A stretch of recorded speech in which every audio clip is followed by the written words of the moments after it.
मैं थोड़ा सा इसे जल्दी जल्दी रिवाइज कर देता हूँ कि आपके पास जो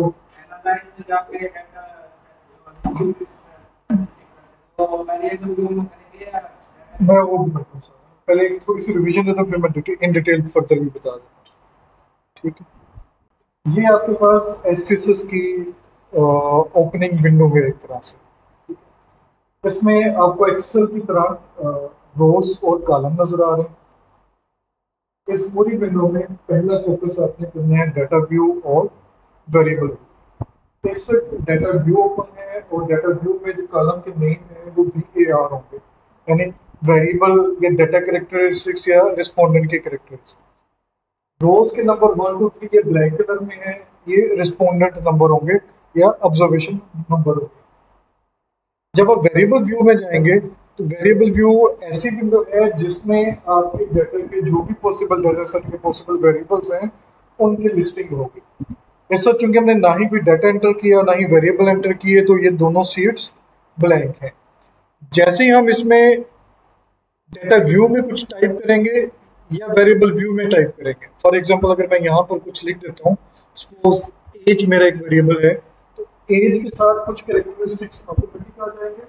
ठीक है, और इसी तरह से डाटा व्यू में भी जो है आपके पास पहला कॉलम जो VAR था उसकी बजाय एज लिखा हुआ आ जाएगा और उसके साथ कोई प्रॉपर या अप्रोप्रिएट सी सिंबल भी आ जाएगी। इस वक्त स्केल की सिंबल आ गई है, एंड इसका मतलब बाय डिफॉल्ट वेरिएबल की जो लेवल ऑफ मेजरमेंट होगा वो स्केल यानी रेशियो या इंटरवल होगा। ठीक है, आप अभी हमें यूं समझें कि कुछ चीज़ें बेशक पता हैं लेकिन फिलहाल अभी हमें कुछ नहीं पता। हमें वेरिएबल व्यूज के बारे में जो प्रॉपर्टीज सेट करना है अभी हमें उसका बहुत सारा आइडिया नहीं है। हमने वेरिएबल एज डिफाइन किया और हम उसकी डेटा एंट्री कर रहे हैं। जो भी ऐसे मैंने रैंडम ही कम एज की जो डाटा है रिस्पोंडेंट है वो एंटर कर दिया। सपोज ये बच्चों का डाटा था, चाइल्ड एज के हवाले से भी डाटा। ठीक है, अभी हम कोई अप्रोप्रिएट थीम के साथ नहीं चल रहे, हम अज्यूम कर रहे हैं।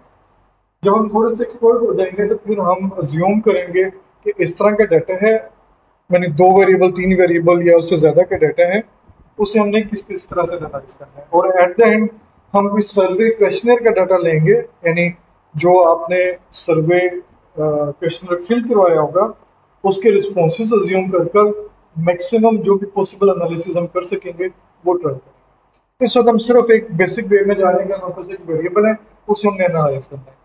आप डाटा व्यू में हो या वेरिएबल व्यू में हो, ऊपर अगर आप टॉप पे अगर आप देखें तो मेन्यूज जो है वो चेंज नहीं होते। ये इसे मैं हाईलाइट कर रहा हूँ इस वक्त। ठीक है, वेरिएबल व्यू में जाता हूँ या डाटा व्यू में जाता हूँ, इस पर कोई इफेक्ट नहीं हो रहा। इसका मतलब है कि आपने जो भी बेसिक चीजें परफॉर्म करनी है वो आप वेरिएबल व्यू में हो या डाटा व्यू में हो वो आप परफॉर्म कर सकते हो। मतलब मैं वेरिएबल व्यू में हूँ, एनालाइज करना चाह रहा हूँ, तभी मेरे पास डिस्क्रिप्टिव अवेलेबल। बाकी कुछ सॉफ्टवेयर ऐसे हैं जिनमें ऐसा नहीं होता। वेरिएबल व्यू में वेरिएबल के हिसाब से मेन्यू आता है, डाटा व्यू समझ लें डाटा शीट में डाटा शीट के हिसाब से मेन्यू आता है। एसपीएसएस में ये मेन्यू आपको इवन जो थर्ड विंडो है आउटपुट है वहां पे भी अवेलेबल है। मेन पॉइंट जो याद रखने वाला वो ये है कि अगर एनालाइज आपके पास किसी भी स्टेशन पे अवेलेबल है तो इसका मतलब है कि आप उस स्टेशन में अपने डाटा को एनालाइज कर सकते हैं। ठीक है, तो अब हम चूंकि बिगनर हैं हम अज्यूम ये कर रहे हैं कि हमारा जो डाटा है एज है, इस डाटा के बारे में हमें कुछ इंफॉर्मेशन चाहिए स्टैटिस्टिक्स के पॉइंट ऑफ व्यू से। तो वो इंफॉर्मेशन क्या चाहिए? वैसे तो इंफॉर्मेशन हमारे पास मौजूद है। बेसिकली ये क्या है, आपके पास हर इंडिविजुअल की इंफॉर्मेशन है। अज्यूम ये कर लें कि इंफॉर्मेशन इतनी ज्यादा है कि हमें आइडिया नहीं हो रहा कि हम कोई डिसीजन ले सकें। ठीक है, अब आपने जो स्टैटिस्टिक्स के बारे में पढ़ा था वो क्या था कि स्टैटिस्टिक्स आपको स्पेशली जो डिस्क्रिप्टिव स्टैटिस्टिक्स है वो आपके ह्यूज डाटा की या बहुत सारी ऑब्जर्वेशंस की एक समरी स्टैटिस्टिक्स देती है।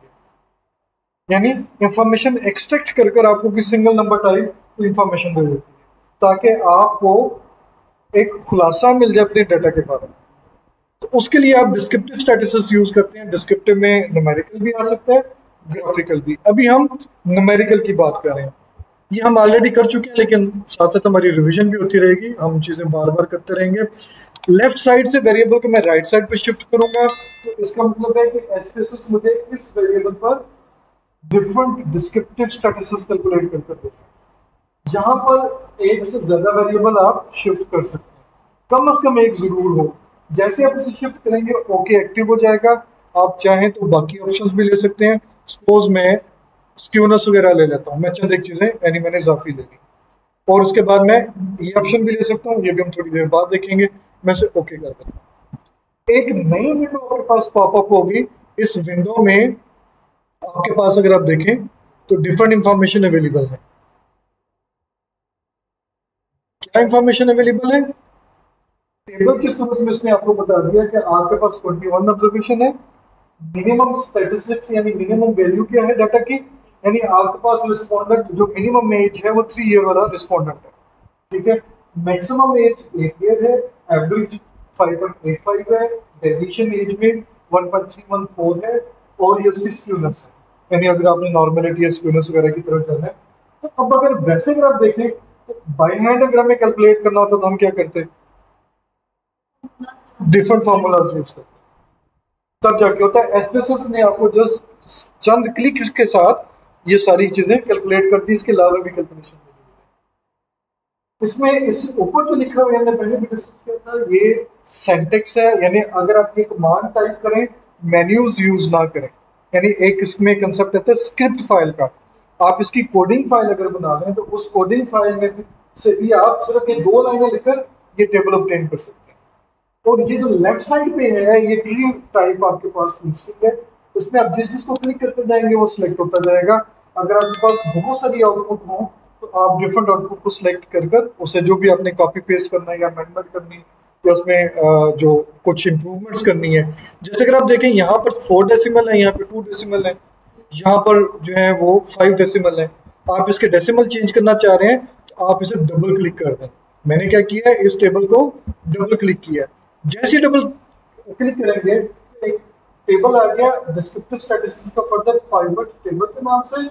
इसमें इसके फॉन्ट साइज में है, बोल्ड इटैलिक अंडरलाइन है, और ये टेबल भी मौजूद है। इसमें अगर मैं यहाँ पर आकर क्लिक करता हूँ तो इसकी मैं कुछ डेफिनेशन जो है वो कर सकता हूँ। मसलन मैं इसके डेसिमल करना चाह रहा हूँ काम, तो राइट क्लिक करें और यहाँ पर होगा सेल प्रॉपर्टीज। सेल प्रॉपर्टीज में इसका फॉर्मेट वैल्यू,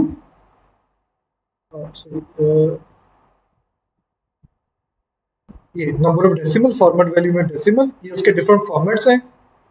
ठीक है, डाटा की टाइप पे डिपेंड पे, अगर डेट टाइम वाला है तो आप उसके हिसाब से, नंबर्स हैं तो नंबर के लिहाज से, करेंसी है तो करेंसी के लिहाज से आप डिफरेंट फॉर्मेट चूज कर सकते हैं।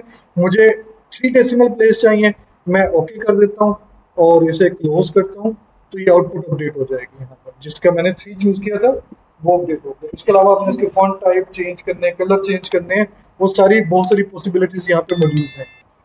ठीक है, ये आपको यहाँ पे फॉर्मेटिंग नजर आ रही होगी, कलर भी नजर आ रहा होगा। ठीक है, मैं फॉर एग्जांपल इसको मैं ऐसे ही रेड करता हूँ तो देखते हैं कि यहाँ पे भी फर्क आ रहा है और यहाँ पे क्या फर्क आ रहा है। तो वो जो भी पॉसिबल फॉर्मेटिंग है वो आप यहाँ पे अप्लाई कर सकते हैं। ठीक है, तो बाद दफ़ा ये में हेल्पफुल हो जाती है, बाद दफ़ा नहीं। लेकिन अगर आप ये नहीं भी कर पाते तब भी इशू नहीं है, जब आप इसे वर्ड में लेकर जाएंगे वहां पे भी आप बहुत सारी चीज़ों की फॉर्मेटिंग कर सकते हैं। मैं सजेस्ट करूंगा कोशिश करें कि इस तरह की जो फॉर्मेटिंग है वो वर्ड में करें या एक्सेल में जाकर करें। ठीक है, इवन डेसिमल वाली भी ट्राई करें जो वो वर्ड या वर्ड में आपको मैनुअल करना पड़ेगी, एक्सेल में आप उसके जो टूल यूज कर डेसिमल कम ज़्यादा कर सकते हैं, उसमें फिर राउंडिंग ऑफ का इशू नहीं आएगा। ठीक है, तो ये था हमारा डिस्क्रिप्टिव स्टैटसेस कैलकुलेट करना। डिस्क्रिप्टिव स्टैटसेस में कुछ और एक दो चीजें इंपॉर्टेंट है। अब ये देखिए कि मैं एनालाइज जो है आउटपुट विंडो से जा रहा हूँ। मेन्यू बेशक यहाँ पे चेंज हुआ है थोड़ा सा, लेकिन मेरे पास एनालाइज मौजूद है, तो मुझे जरूरत नहीं है कि मैं डाटा व्यू पर जाऊं या वेरिएबल व्यू पे जाऊं। देखिए इस वक्त आपके पास 2 विंडोज आ रही हैं। एक एसपीएसएस की वो लॉन्चिंग विंडो थी जिसमें वेरिएबल व्यू और डाटा व्यू था, और एक आपके पास आउटपुट विंडो या आउटपुट फाइल जो है वो एक आउटपुट का जो लिंक है वो एक अलग से है। मेरे पास चूंकि एनालाइज मौजूद है तो तब भी मैं इसे यूज कर सकता हूँ। और एक और भी चीज है कि आपने अगर वही काम रिपीट करना है तो ये एक बॉक्स सा नजर आ रहा होगा, आप इस बॉक्स को भी क्लिक करके कर सकते हैं। तो मोस्ट रिसेंट जो मैंने काम किया था वो टॉप पर आ जाएगा। मोस्ट रिसेंट काम किया था डिस्क्रिप्टिव। अब आपको एनालाइज डिस्क्रिप्टिव स्टैटिस्टिक्स और डिस्क्रिप्टिव कैलकुलेट करने क्लिक करने की जरूरत नहीं है। आप सिंपल इसे क्लिक करेंगे, यहाँ पे आपने जो भी चीजें परफॉर्म की होंगी उनमें से तरतीब से आ जाएगा, यानी जो लास्ट था वो सबसे पहले, सेकंड लास्ट उसके बाद, थर्ड लास्ट उसके बाद, इस तरह से ये लिस्टिंग आपके पास आ जाएगी। मैं अगर डिस्क्रिप्टिव को कैलकुलेट करता हूँ तो देखें आपके पास वही डायलॉग बॉक्स आ गया जो एनालाइज डिस्क्रिप्टिव स्टैटिस्टिक्स और डिस्क्रिप्टिव करने से आया। और इसमें जो उसकी लास्ट क्वेश्चन थी जो अभी आपने यूज की थी पिछले आउटपुट में, एज शिफ्ट हुआ होता है, एज शिफ्ट हुआ हुआ दिया। इसमें स्टाइल जो है हम क्लिक करके देख लेते हैं, ये टेबल के डिफरेंट फॉर्मेट टाइप हैं, मैंने कभी यूज नहीं किया। आप इसे मुख्तलिफ जगहों से यानी उस स्टाइल को चूज कर सकते हैं। एसपीएसएस में टेबल के स्टाइल्स बने हुए हैं कुछ, उन्हें आप चूज कर सकते हैं। ठीक है, अभी हम उस स्टेज पे नहीं है, मैंने वैसे यूज भी नहीं किया, लेकिन हमें कभी भी मौका मिला हम इसे ट्राई करेंगे। फिलहाल स्टेटिस्टिकली इसकी कोई इंपॉर्टेंस नहीं है। ठीक है, इसी तरह से बूटस्ट्रैप है, अभी हमें बूटस्ट्रैप का बिल्कुल आइडिया नहीं है और डिस्क्रिप्टिव पे हमें उसकी ऐसा जरूरत भी नहीं है, हम इसे भी स्किप कर सकते हैं। ऑप्शन हमने देख लिया, ऑप्शन में डिफरेंट डिस्क्रिप्टिव स्टैटिस्टिक्स हैं, वो डिस्क्रिप्टिव स्टैटिस्टिक्स आ जाएंगी। ये डिस्प्ले ऑर्डर है, यानी आपने जिस तरतीब से वेरिएबल लिस्ट किया उस तरतीब से आपके पास टेबल बन जाए। अल्फाबेटिकल वेरिएबल की ऑटोमेटिक अरेंजमेंट हो जाए, असेंडिंग डिसेंडिंग ऑर्डर वगैरह बन जाए। ये जब हमारे पास ज्यादा वेरिएबल होंगे हम इसे ट्राई कर सकते हैं। हेल्प है, अगर आपको इस डायलॉग बॉक्स में कोई चीज़ समझ नहीं आ रही है आप इसे क्लिक करेंगे, आपके पास इसका एक पूरा हेल्प मेन्यू आ जाएगा। फिलहाल मैं इसे भी क्लिक नहीं कर रहा। आपने जो गलती से डिस्क्रिप्टिव को क्लिक कर दिया या आप कुछ और कैलकुलेट करना चाह रहे हैं, कैंसिल कर दें। रीसेट का मतलब है कि आपने इसकी जितनी भी ऑप्शन चूज की हुई थी वो बाय डिफॉल्ट जो थी वो हो जाएंगी, रीसेट हो जाएंगी। यानी एज वेरिएबल वाला वेरिएबल इस तरफ आ जाएगा, ऑप्शंस में से आपने जो स्क्यूनेस चूज की थी वो अनटिक हो जाएगी, ये इस तरह से रीसेट हो जाएगा। पेस्ट का मतलब है कि आपने सेंटेक्स जो है ये वाला सेंटेक्स, इसका जो भी ऑप्शन चूज करके की थी कमांड जो है वो पेस्ट हो जाएंगी। आप चाहें तो अब इसे रन कर लें, आपके पास आउटपुट आ जाएगी, और चाहें तो आप उस सेंटेक्स को कॉपी पेस्ट कर लें। यानी बार बार मेन्यू की बजाय अगर आप इसकी एक फाइल बनाकर सारी फाइल को इकट्ठा रन कर दें तो तब आपके लिए यूजफुल है। आमतौर पर इस फाइल का सबसे बड़ा बेनिफिट क्या होता है कि सपोज मैं किसी ऐसे ऑफिस में या ऐसी जॉब पे काम करता हूँ कि मेरा सिर्फ डाटा चेंज होता है हर 6 माह बाद, माह हर हफ्ते बाद, और मैंने काम अपना रिपीट करना है। मैंने हर दफा उसका डिस्क्रिप्टिव लेनी है, हर दफा उसका पाई चार्ट बार चार्ट बनाना है, टीजेस नोवा इस तरह की चीजें करनी है। तो मैं उनकी कमांड एक दफा नोट कर लूंगा क्योंकि वेरिएबल मेरे पास एक ही जैसा डाटा आ रहा है, हर दफा वो चेंज होता है। तो मैं उस कमांड को एक दफा नोट कर लूंगा, जस्ट रन करूंगा, डाटा सिर्फ डालना है, बाकी मुझे कुछ भी चूज करने की जरूरत नहीं है। स्क्रिप्ट में जो कुछ होगा वो ऑटोमेटिकली रन होगा, आपकी रिपोर्ट तैयार होगी, आप उसे सबमिट करवा दें। बुनियादी तौर पर इसका इस तरह का ऑब्जेक्टिव होता है। ठीक है, फिलहाल हमें इसकी भी जरूरत नहीं है, हमने इसे भी उस तरह से फॉलो हम नहीं कर रहे। तो इसका मतलब है कि हमारे पास ओके और सेव रह गया। सपोज कर लें कि मुझे आइडिया ही नहीं है कि save standardise values as variable में क्या होगा, मैं इसे ट्राई करके देख लेता हूँ। क्लिक किया, से एक्टिव हो गया, ओके कर दिया, उसने डिस्क्रिप्टिव कैलकुलेट कर दिए। मैं जरा डाटा व्यू पे आता हूँ तो एक ऐसा वेरिएबल आ गया जो मैंने बनाया ही नहीं था, जो मैंने एंटर ही नहीं किया था, वो क्रिएट हो गया। उसकी वेरिएबल वैल्यूज में उसने जी स्कोर एज के नाम से लेबल भी बना दिया और उसकी कुछ प्रॉपर्टीज भी सेट कर दी। जी स्कोर आपने पढ़ा हुआ है, और अगर आप इसी मेन्यू में उसकी वर्डिंग पे थोड़ा गौर करें, स्टैंडर्डाइज वेरिएबल आपका जनरेट हो गया। स्टैंडर्डाइज वेरिएबल किस तरह से बन रहे थे, आप किसी भी वेरिएबल का मीन फाइंड करें, स्टैंडर्ड डिवीजन फाइंड करें, हर ऑब्जर्वेशन को मीन से माइनस करके स्टैंडर्ड डिवीजन से डिवाइड कर दें, आपके पास एक ऐसा वेरिएबल बन जाएगा जिसका मीन 0 और स्टैंडर्ड डिवीजन 1। यानी आपने अगर कोई स्टैंडर्डाइज वेरिएबल बनाना है, आप कोई ऐसी प्रॉब्लम आ गई है जिसमें आपको स्टैंडर्डाइज वेरिएबल की हेल्प चाहिए, देन आप बजाय इसके के मैनुअल काम करें, एसपीएसएस आपको ये फैसिलिटेट भी कर रहा है कि वो आपको स्टैंडर्डाइज वेरिएबल कैलकुलेट करके भी दे देगा। तो मेरे ज़हन में अचानक एक और चीज़ आई है, हम जरा इसे खुद करके देखते हैं कि स्टैंडर्डाइज हुआ कैसे है, क्योंकि हमने सीखना चीज़ें बहुत सारी। तो मैंने एक्सेल की फाइल को ओपन कर लिया, इस डाटा को मैं कॉपी कर रहा हूँ एक्सेल में, जहां पर मैंने एज के नाम से इसे पेस्ट कर दिया। ठीक है, एज वेरिएबल आ गया। हम इसका मीन फाइंड करते हैं, तो यहाँ पर एवरेज का फंक्शन यूज हो रहा है, इसका मीन आ गया। वैसे हमने उधर भी कैलकुलेट किया तो हम वो भी यूज कर सकते थे। ठीक है, तो हम वैसे अगर हम देखें तो कितना भी डिफरेंस आ रहा है। यहाँ पर मीन कितना है 5.8571 और यहाँ पे भी वही आ रहा है।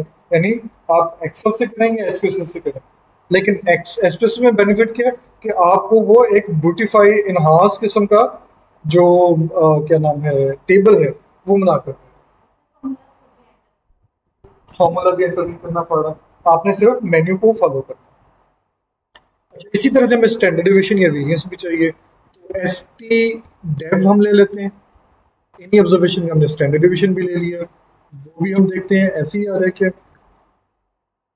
देखें 1.31475, आप इसे जब डबल क्लिक करेंगे नंबर ऑफ डेसिमल बढ़ाएंगे तो मजीद बड़ा आंसर भी आपके पास आ जाएगा। अब हम क्या करते हैं, ऑब्जर्वेशन में से मीन को माइनस करते हैं, ठीक है, और स्टैंडर्ड डिवीजन से डिवाइड करते हैं। अब यहाँ पे एक टेक्निकल फॉल्ट है, मैंने जो टाइप किया इसमें टेक्निकल इशू है। हमारा थीम क्या है कि ऑब्जर्वेशन में से मीन माइनस होगा, जो जवाब आएगा वो स्टैंडर्ड डिवीजन से डिवाइड होगा। इस वक्त बोर्ड मास या बेड मास का इशू आ रहा है, उसके मुताबिक क्या होगा कि ये दोनों आपस में डिवाइड होंगे फिर माइनस होगा।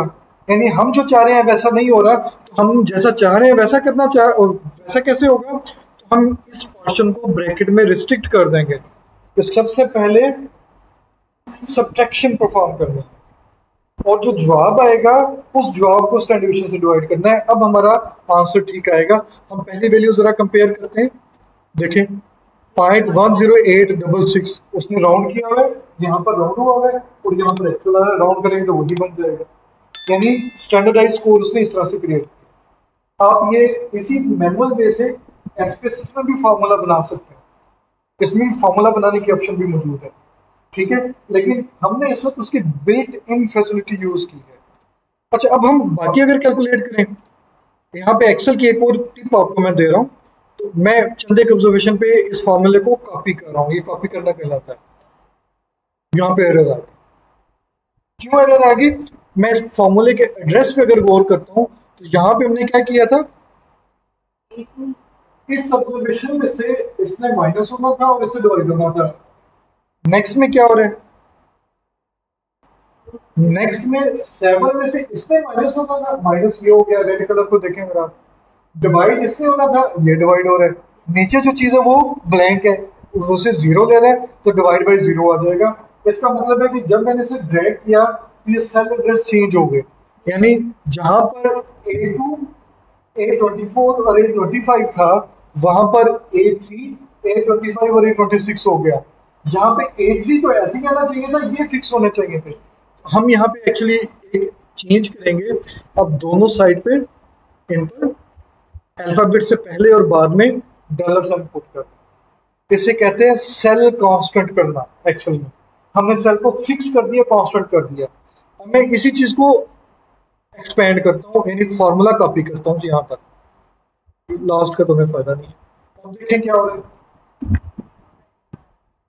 A2 A3 A4 और बाकी आपके पास फिक्स आ रहे हैं। किसी भी सेल पे चले जाएं, उसकी corresponding observation minus mean red colour में और ये जो वायलेट कलर है ये डिवाइड हो गया उससे। तो अब हमें वो प्रॉब्लम नहीं है, और ये सारी की सारी ऑब्जर्वेशन अगर आप एसपीएसएस के आउटपुट से कंपेयर करेंगे तो देखें इनमें डेसिमल लेवल पे फर्क हो सकता है, बाकी कोई फर्क नहीं आता। ठीक है, तो एसपीएसएस आपको डिफरेंट वेरिएबल पे एडवांस जो है जो ट्रांसफॉर्मेशन है या कन्वर्जन है वो भी प्रोवाइड कर रहा है। ठीक है, डिस्क्रिप्टिव स्टैटिस्टिक्स में और भी बहुत सारी स्टैटिस्टिक्स हैं।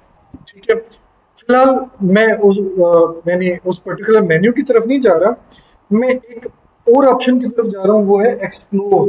कि काफी इसमें हमें हो सकता है काफी टाइम चाहिए हो। एक्सप्लोर में भी आपको वही मिलता जुलता बॉक्स मिल गया, डिस्क्रिप्टिव जैसा, थोड़ी सी उसमें चेंज है। और वो चेंज क्या क्या है वो भी हम साथ साथ डिस्कस कर लेते हैं।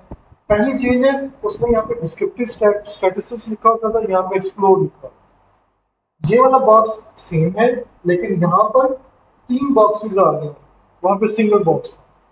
और इसी तरह से नीचे जो है वहां पर एक टिक बॉक्स था, यहाँ पे यानी उसे टेक्निकली चेक बॉक्स कहा जाता है, यहाँ पे ऑप्शन बटन आ गए थे। ठीक है, और ये बटन भी इजाफी हो, इसका मतलब है कि ये एक्सप्लोर, वो जो हम डिस्क्रिप्टिव स्टैटिस्टिक्स में न्यूमेरिकल और ग्राफिकल बात करते थे स्टैटिस्टिक्स की इनसाइट्स की, कि हमें वो मुख्तलिफ इंफॉर्मेशन एक्सट्रैक्ट करके देगा, वो यहाँ पर बहुत सारी अवेलेबल है। अच्छा, अभी हम इसमें कुछ भी नहीं सोचते, यानी हम सिर्फ इसमें जिस तरह से डिस्क्रिप्टिव किया था कि हमें नहीं मालूम कि स्टैटिस्टिक्स में क्या है, प्लॉट्स में क्या है, ऑप्शन में क्या कुछ है, हम बगैर सोचे समझे इसकी पहली ऑप्शन पूरी करते हैं और ओके को प्रेस करते हैं। हमने इसकी बेसिक रिक्वायरमेंट पूरी की और ओके प्रेस कर दिया। हम ऐसा क्यों कर रहे हैं कि हमें ऐसा लगा कि जो डिस्क्रिप्टिव स्टैटिस्टिक्स मुझे मिली थी वो काफी नहीं थी, वो मुझे सही इंफॉर्मेशन नहीं दे रही थी, मुझे और भी बहुत सारी इंफॉर्मेशन चाहिए थी। जैसे मुझे क्वार्टाइल, डिसाइल, परसेंटाइल चाहिए थे, मुझे कुछ ग्राफिक रिप्रेजेंटेशन चाहिए थी, तो वो डिस्क्रिप्टिव में चूंकि अवेलेबल नहीं थी, मैं एक्सप्लोर की तरफ आता। एक्सप्लोर में देखें, यहाँ पे भी फर्दर आपके पास इजाफा हुआ है। ये पहली आउटपुट है आपके पास, ये दूसरी डिस्क्रिप्टिव आउटपुट है, और ये जो अभी हमने एक्सप्लोर वाला काम किया है, जब मैं ऐसे क्लिक करूंगा तो एक्सप्लोर की जितनी भी स्टैटिस्टिक्स थी वो सारी सिलेक्टेड होगी। और इसमें उसने हमें जो कुछ दिया, मतलब देखें, ये यहाँ पर हम एज से स्टार्ट करते हैं, केस स्टडी, ये बेसिक इंफॉर्मेशन केस प्रोसेसिंग से स्टार्ट हो रहा है बेसिकली ना। ये देखें, ये उसकी एक्सप्लोर की कमांड है, ये उसकी बेसिक इंफॉर्मेशन है। एसपीएसएस ने 21 की 21 ऑब्जर्वेशन को कंपाइल किया, और वो कौन सी 21 ऑब्जर्वेशन की, एज वेरिएबल की, और इसमें आपकी कोई भी मिसिंग ऑब्जर्वेशन नहीं है। अभी हमने मिसिंग ऑब्जर्वेशन को टच नहीं किया, हम इसे भी ट्राई करेंगे। मिसिंग ऑब्जर्वेशन से क्या मुराद है कि एक रिस्पॉन्डर ने अपनी एज बताई ही नहीं। ठीक है, तो एसपीएसएस से कैसे डील करेगा वो भी हम देखेंगे। फिलहाल हमारी 21 की 21 ऑब्जर्वेशन केस प्रोसेसिंग के हवाले से यूटिलाइज हो रही है। ये उसकी डिस्क्रिप्टिव स्टैटिस्टिक्स है। कुछ तो वही डिस्क्रिप्टिव स्टैटिस्टिक्स है जो हमने पिछले टेबल में देखी थी, जैसे मीन था, स्टैंडर्ड डिवीजन था, मिनिमम था, मैक्सिमम वगैरह था। इसके अलावा भी है, इसके अलावा इवन वो भी है जो डिस्क्रिप्टिव की स्टैटिस्टिक्स में नहीं थी, जैसे 5% ट्रेंड मीन, इसी तरह से inter quartile range, confidence interval, ये भी नहीं थे। इनमें ट्रिम्ड मीन क्या होता है? ट्रिमिंग करना, आप अपने हेयर कट करवाते हैं, ट्रिम करवाते हैं। ट्रिमिंग से क्या मुराद है कि आप डाटा की वेरी वेरी लार्ज वैल्यू और वेरी वेरी स्मॉल वैल्यू, उनका हमने 5% ट्रिम कर दिया पूरे डाटा से, बाकी 95% पे आपका मीन क्या बना। ये देखिए, माइनर सा चेंज है, यानी बहुत बड़ी वैल्यू और बहुत स्मॉल वैल्यूज को उसने डाटा से निकाल कर एक्सक्लूड कर कर फिर मीन कैलकुलेट किया। ऐसे ही मीडियन है, वेरियंस, इंटर क्वार्टाइल वेरियंस, यानी क्वार्टाइल 3 और क्वार्टाइल 1 का डिफरेंस।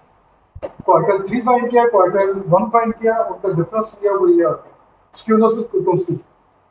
स्टेमन लीफ ग्राफ, ये शायद आपने पढ़ा होगा, पढ़ा होगा ना स्टेमन लीफ। तो उसने आपके डाटा का स्टेमन लीफ भी बना दिया, और उसने बताया कि स्टेम की विड्थ क्या है और लीफ की विड्थ क्या है। 3.0 है ये 4.0 उसने फ्रीक्वेंसीज भी ली है, क्योंकि हमारे पास कोई डेसिमल नहीं था तो इसलिए यहाँ पर आपको 00 नजर आ रहे हैं। दूसरी बात में 5 की, वो रिस्पोंडेंट जिनकी एज 5 है वो तादाद में 5 है, वो रिस्पोंडेंट जिनकी एज 8 ईयर्स है वो तादाद में 2 है। उनकी यहाँ पे भी फ्रीक्वेंसी आ रही है, आपको लीव से भी आइडिया हो रहा है।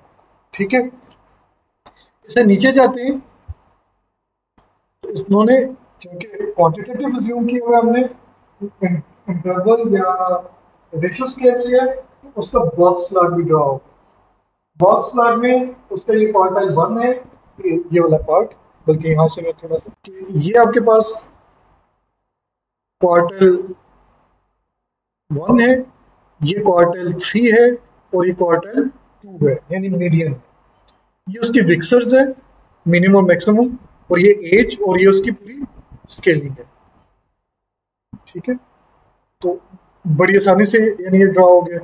उसके बाद अगर फर्दर आप देखें और कोई स्ट्रेटजीज नहीं है। अब इसमें आपके पास ग्राफिकल या विजुअलाइजेशन और न्यूमेरिकल सारी की सारी इंसाइट्स आ रही हैं।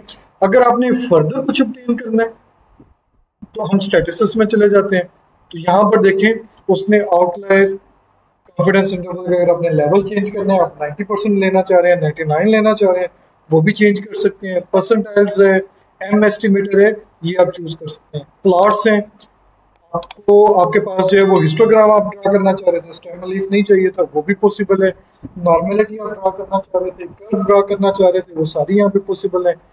कुछ फैक्टर्स के हवाले से भी अभी हमने फैक्टर की बात नहीं की, तो इसे हम अभी थोड़ा सा स्किप करते हैं।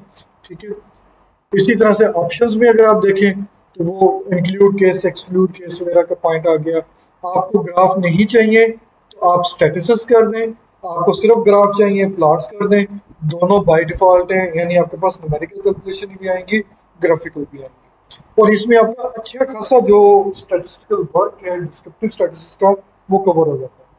इवन आप डाटा की नॉर्मलिटी तक चेक कर लेते हैं कि आपने जो डाटा एंटर किया वो नॉर्मल है या नहीं है। यानी आपने टी टेस्ट कंडक्ट करना है तो नॉर्मलिटी जंक्शन आपको यहाँ पे मिल जाएंगे जब आप उसका हिस्टोग्राम या नॉर्मलिटी को टिक करें। यहाँ तक कुछ करना हो, कुछ पूछना हो, कोई भी कंफ्यूजन हो। डाटा है सेट हमारे पास, फाइल में जाते हैं आप, open, open data, file, open, open data. जहां पर आपने इसे इंस्टॉल किया है सी ड्राइव में, प्रोग्राम फाइल्स, इसमें आईबीएम था,